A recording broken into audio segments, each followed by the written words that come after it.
रात के 8 बज रहे थे। अरे भाई, आज तो हमारा खैर नहीं। काम से आते आते इतनी देर हो गई आज। अरे तभी मैं बोल रहा था आज सेठ के वहीं रुक जाता। अब हमें रास्ते में उस मनहूस हवेली से होकर गुजरना होगा। मुझे क्या पता था आते आते अंधेरा हो जाएगा। अब जो भी हो, बस वो आवाज न सुनाई दे। अगर वो आवाज सुन लिया और हमने अनसुना किया तो हमारा परिवार खतरे में आ जाएगा। अरे बस करो भाई, अब क्यों वो सब बात कर रहा है। जल्दी जल्दी चलो और हवेली देखते ही द्वार लगाओ। गांव की दोनों व्यक्ति बहुत ही डरे हुए थे। डरते हुए चलते चलते जब दोनों एक पुरानी हवेली के पास पहुंचे तो दोनों ने कुछ न देख के जोर से सीधा दौड़ लगा दिया।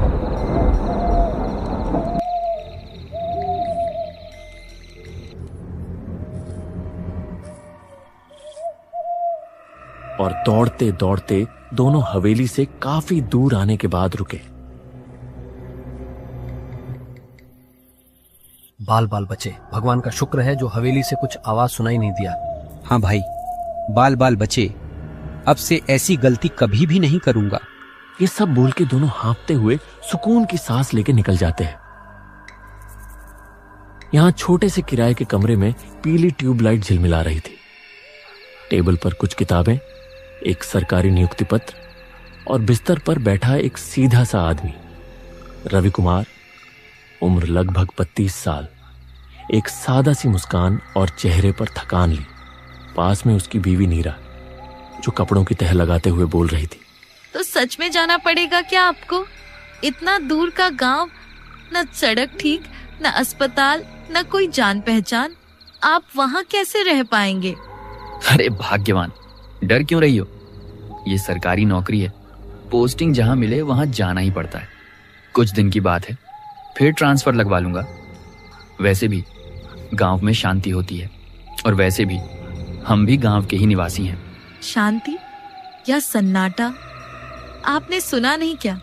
लोग कहते हैं कुछ गांवों में रात को अजीब घटनाएं होती हैं। किसी ने बताया था सोनगढ़ के पास के इलाके में कुछ हवेली है। लोग बोलते हैं वहां कोई डरावना घटना घटित हुआ था। और आपका पोस्टिंग भी वही ही होना था क्या? अरे नीरा, तुम भी ना सुनी सुनाई बातों पर यकीन कर लेती हो। वो सब पुराने जमाने की बातें हैं। भूत प्रेत कहाँ असलियत में होते हैं। जिंदगी का असली डर तो दिल में होता है। ठीक है, वैसे भी अब हम कर ही क्या सकते हैं। आप बस अपना ध्यान रखना और दिन रहते ही कोई किराए का कमरा ले लेना।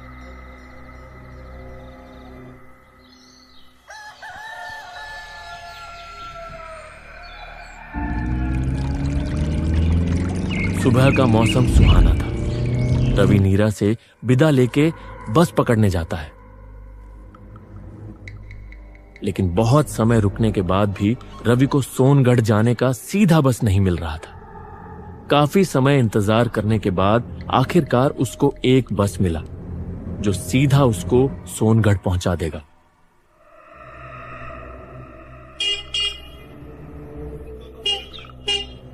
कुछ समय बाद वो बस से सोनगढ़ पहुंचा, लेकिन सोनगढ़ पहुंचते पहुंचते उसको देर हो गई और दिन ढल गया था। अब उसको अपने लिए एक किराए का कमरा भी ढूंढना था, इसलिए वो सोनगढ़ गांव के भीतर जल्दी जल्दी चल पड़ा।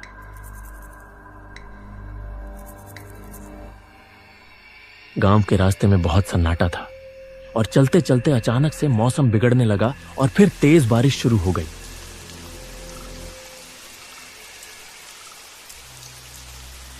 ओहो, ये बारिश भी ना अभी ही आना था इसको भी।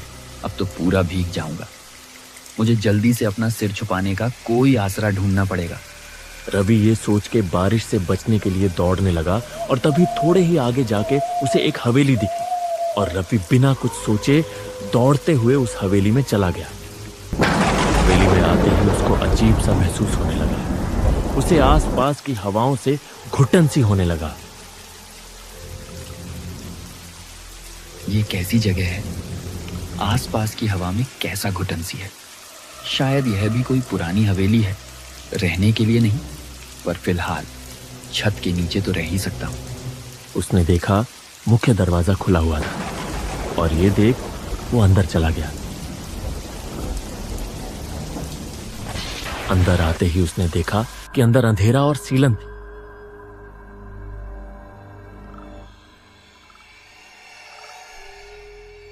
उसने एक कोने में बैग रखा और सोचा, बस थोड़ी देर की बात है, बारिश थम जाए तो निकल लूंगा, गांव अब ज्यादा दूर नहीं होगा।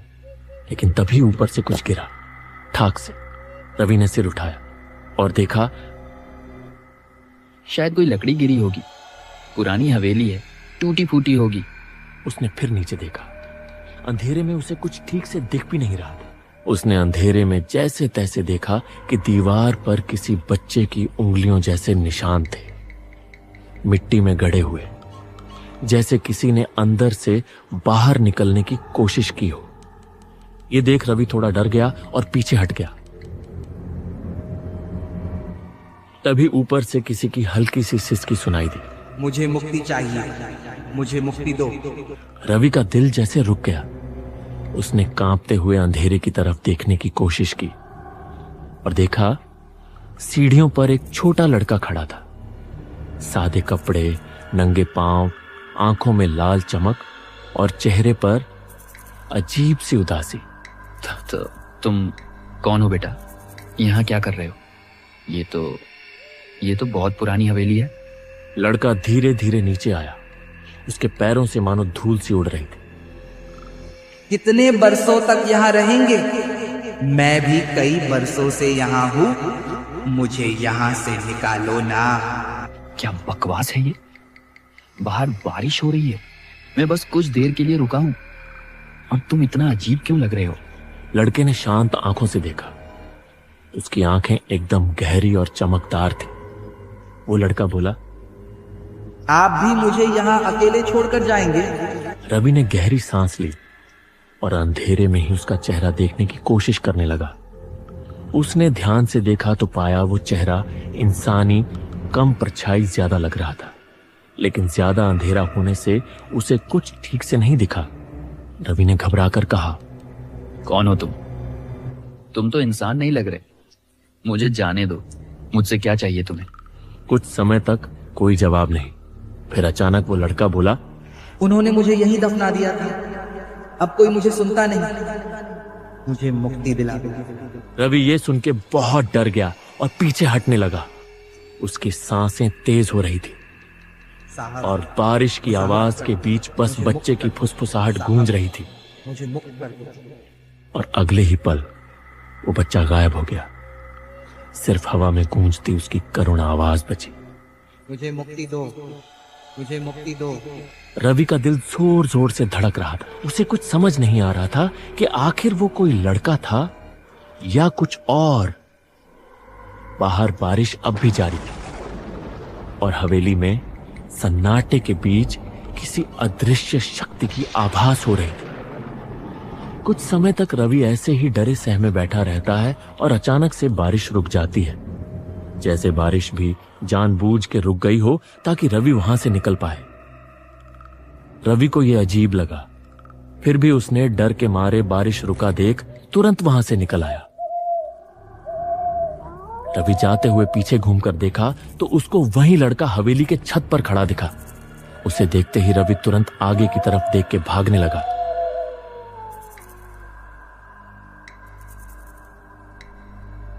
कुछ समय बाद जैसे तैसे लोगों से पता करके गांव के स्कूल की प्रधान शिक्षक के घर पहुंचा।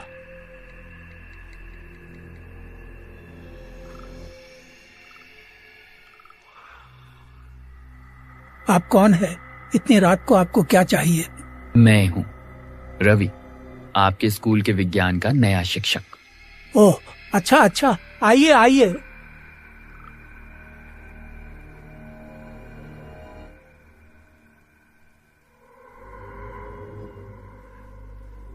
मुझे बोला गया था आप दिन में आएंगे।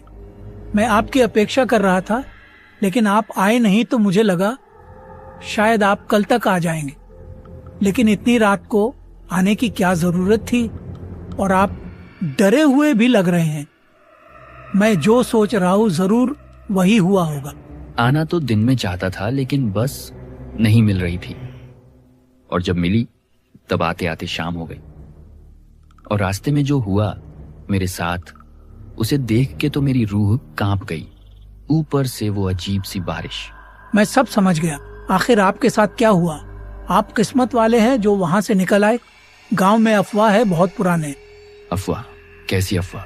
आप जरूर उस हवेली के पास गए थे और वो हवेली भी आपको उसके पास खींच ले गई होगी, क्योंकि यहाँ तो कोई बारिश नहीं हुई और जरूर आप जब हवेली के पास पहुंचे तो बारिश हो गई होगी।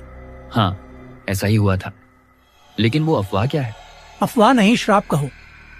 गांव के लोग और हम सब मानते हैं कि जो कोई भी रात को उस हवेली के पास जाता है उसे कुछ आवाजें सुनाई देता है या कोई परछाई दिखाई देता है, और अगर उस आवाज को कोई अनसुना करके आता है तो वो और उसका परिवार नींद में ही मरे हुए पाए जाते। हालांकि अभी तक गांव के किसी भी व्यक्ति के साथ ऐसा हुआ नहीं, क्योंकि रात को कोई उस हवेली के पास नहीं जाता है और भूल से चले भी जाए तो सीधा दूर भाग जाते हैं। लेकिन मैं तो हवेली के अंदर ही था, और नहीं मैंने सिर्फ आवाज सुना था। मैंने तो वहां एक बच्चे को भी देखा जो कि परछाई जैसा लग रहा था। वो बिल्कुल भी इंसानी बच्चा नहीं लग रहा था। रवि के मुंह से ये सुन के हेडमास्टर की आंखें जैसे फटी की फटी रह गई। वो डर से दहक उठा था, साथ ही उसे रवि के लिए बुरा लग रहा था। रवि, ये तुमने क्या किया? कुछ भी हो जाता, लेकिन तुमको उस हवेली में नहीं जाना था। अब आगे क्या होगा तुम्हारे साथ? ये सोच के ही डर लग रहा है। ऐसा पहली बार किसी के साथ हुआ है। गांव वाले अगर ये जान लेंगे तो तुम्हें गांव में रहने भी नहीं देंगे। रवि हेडमास्टर के मुंह से ये सब सुन के बहुत डर जाता है।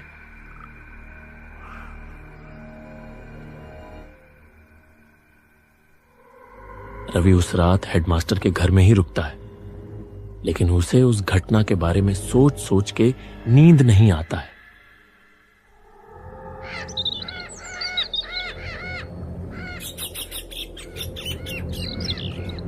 अगली सुबह रविवार का दिन था। रवि डरते हुए हेडमास्टर से बात करने लगा था। सर, मुझे पूरी रात नींद नहीं आई और सोचा अगर उस हवेली की श्राप लगते ही किसी के परिवार को नुकसान होता है तो क्यों ना मैं मेरे घर जाऊं ही नहीं। जो भी होना है मेरे साथ हो जाए। मेरे गलती की वजह से मेरी पत्नी को कुछ नहीं होना चाहिए। मैं आज ही उस हवेली में खुद जाऊंगा और जो भी होगा मेरे साथ होने दूंगा। बस मेरे पत्नी को कुछ नहीं होना चाहिए। नींद तो मुझे भी नहीं आई है। गांव में जो अफवाह फैली है उस पे जितनी विश्वास है उतना कहीं ना कहीं संदेह भी है। लगता है वहां कोई राज छुपा है। और कल जो तुमने बताया कि तुमने एक बच्चे की परछाई देखी, उससे मुझे बहुत हैरानी हो रही है। कैसी हैरानी सर? कहा जाता है कि बहुत वर्ष पहले उसमें गांव के सबसे अमीर ठाकुर हरिचंद्र और उनके बेटे का परिवार रहता था उस हवेली में। वे लोग बहुत अमीर थे, लेकिन दिल के बहुत क्रूर और कंजूस किस्म के थे। और उसी महल में गांव का एक लड़का काम करता था। और बाद में पता चला कि उस लड़के ने धन के लालच में सबको नींद में ही मार दिया और सब कुछ लेके भाग गया। तो फिर मैंने जो बच्चा देखा वो भी उन ठाकुरों का ही था क्या? नहीं, और वही तो सोचने वाली बात है। उनके परिवार में कोई बच्चा था ही नहीं। और अगर सच में वहां कोई आत्मा का साया है तो उसमें उन ठाकुरों की आत्मा का साया होना चाहिए था, न कि कोई बच्चे का। अब तो मुझे भी वहां कुछ गहरा राज है ऐसा लगता है। जो भी हो जाए अब तो वहां जाके ही देखना पड़ेगा, लेकिन हमको दिन में जाना पड़ेगा। ठीक है, लेकिन आपको मेरे लिए खतरा उठाने की जरूरत नहीं थी। मैं अकेले ही चला जाऊंगा। नहीं नहीं, अब तो मुझे जानना ही है कि वहां का राज आखिर है क्या। दोनों उस हवेली में जाने की ठान लेते हैं और कुछ समय बाद दोनों हवेली जा पहुंचते हैं।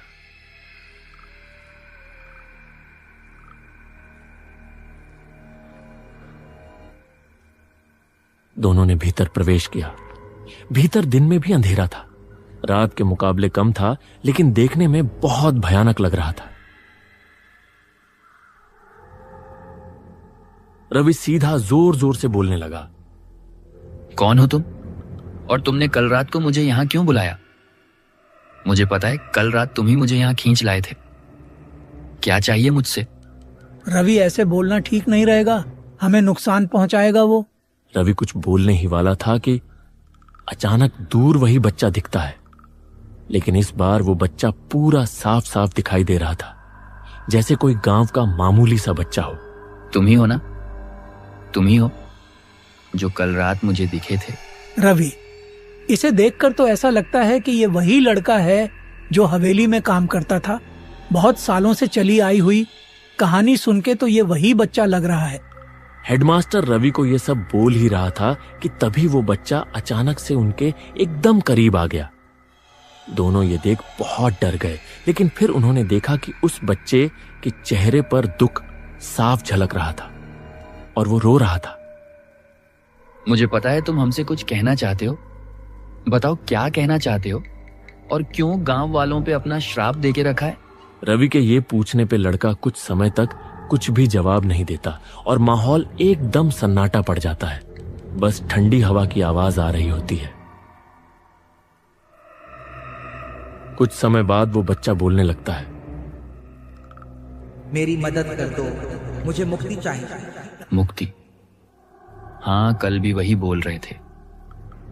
आखिर क्या मुक्ति चाहिए तुम्हें? तुम्हें हुआ क्या है? सब बताऊंगा। कोई भी नहीं सुनता मेरी बात, सब डर कर भाग जाते हैं। तुम दोनों पहले हो जो खुद यहाँ आए हो। हम नहीं भागेंगे, हमें सब बताओ। कई वर्ष पहले की बात है, मैं अपनी माँ बाबा के साथ इसी गांव में रहता था। बाबा बीमारी के चलते ठीक से काम नहीं कर पाते थे और घर चलाने के लिए मैं इस हवेली के ठाकुर हरिचंद्र के पास काम करने आया था। वे लोग मुझे रोज की सब काम करवाते थे और अगर मुझसे कुछ भी गलती हो जाती थी तब वो लोग मुझे बहुत मारते थे।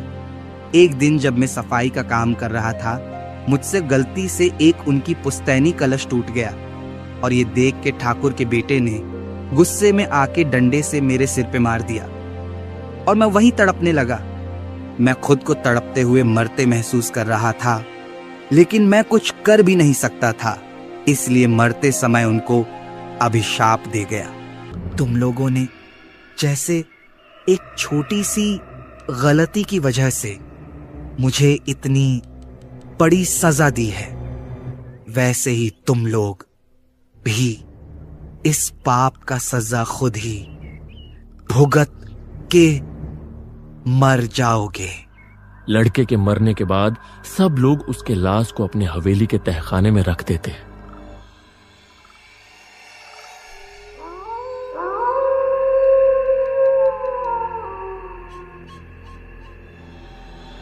लेकिन कुछ दिन बाद वैसा ही हुआ जैसा उस लड़के ने मरते समय कहा था। उनके कुएं में एक जहरीला सांप मर जाता है और जब सब लोग वो पानी पीते हैं, सब रात को अपने अपने बिस्तर में ही मरे हुए मिलते हैं। गांव वालों ने जब देखा कि सब लोग रहस्यमयी तरीके से मरे हुए थे, तब लोगों ने सोचा कि मैंने सबकी हत्या करके उनका धन लेके कहीं दूर भाग गया। और फिर गांव के लोगों ने ठाकुर के परिवार का अंतिम संस्कार करके मेरे माँ बाबूजी को गांव से निकाल दिया और जंगल में भटकने के लिए छोड़ दिया। मुझे तो पता भी नहीं चला कि मेरे माँ बाबा ने अपनी आखिरी समय में क्या कहा और कैसे बिताया। मैंने सोचा था कि मैं उनको एक अच्छी जीवन दूं, लेकिन मेरी वजह से वे हत्यारे के माता पिता कहलाए और मैं बेबस होकर इस हवेली में कैद हो गए। रवि और हेडमास्टर लड़के के मुंह से ये सुन के बहुत उदास हो गए और लड़के की दुख भरी कहानी सुन के दोनों के आंखों से आंसू निकल गए। बहुत बुरा हुआ तुम्हारे साथ। ऐसा किसी के साथ भी होगा तो उस पे क्या बीतेगी मैं समझ सकता हूं, लेकिन कृपया तुम गांव वालों को नुकसान मत पहुंचाना। हम तुम्हारी मदद करेंगे। हम करेंगे तुम्हारी अंतिम संस्कार और सब गांव वालों के सामने ये सच्चाई लाएंगे। अब सच्चाई किसी के सामने लाने का कोई फायदा नहीं है, लेकिन तुम लोग मेरा अंतिम संस्कार कर दो। कम से कम मरने के बाद तो मैं अपनी माँ बाबा के पास जाके अपनी दायित्व न निभाने का माफी मांग पाऊंगा। ठीक है, हम करेंगे, लेकिन हमें ठीक से करना क्या होगा ये बता सकते हो? तहखाने में मेरे शरीर को रखा था उन्होंने। जो अंश मेरे शरीर की बची होगी उसको ले जाके पंडित से चिता पे अग्नि दे दो, मुझे मुक्ति मिल जाएगी। कुछ समय बाद दोनों तहखाने से उस लड़के की शरीर की बची कुची अंश को ले जाके पंडित से चिता पे अग्नि दे देते हैं।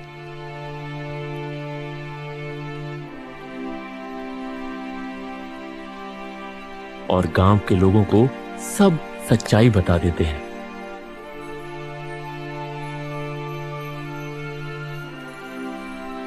थोड़े ही देर बाद सब लोग देखते हैं हवेली से एक रोशनी ऊपर की तरफ जा रहा है। सबको ये देख समझ आता है कि उस लड़के की आत्मा को अब मुक्ति मिल चुकी थी। सबको उस लड़के की कहानी जानकर दुख होता है।